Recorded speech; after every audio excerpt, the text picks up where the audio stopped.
இப்போது சத்தியவதி மிகவும் கவலையில் இருந்தார். ஏனெனில் அம்பிகா கண்களை மூடிவிட்டதும் அம்பாலிகா விழுந்து வாடியதுமாக இருந்தது. எனவே அவர் அம்பாலிகாவை மீண்டும் வியாசரிடம் அனுப்ப விரும்பினார். ஆனால் அம்பாலிகா தனது தாசியை அனுப்பினாள். அந்த தாசி வியாச முனிவருக்கு பயப்படவில்லை.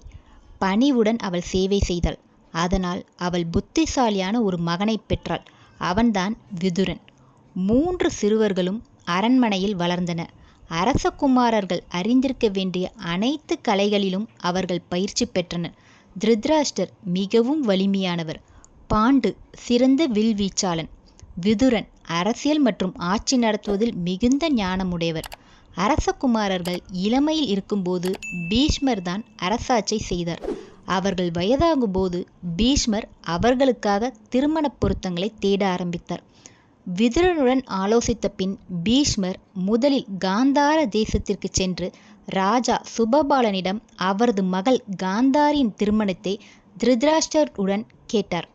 ஆரம்பத்தில் காந்தாரியின் குடும்பமும் குறிப்பாக அவரது சகோதரர் இந்த திருமணத்தை ஒப்புக்கொள்ளவில்லை.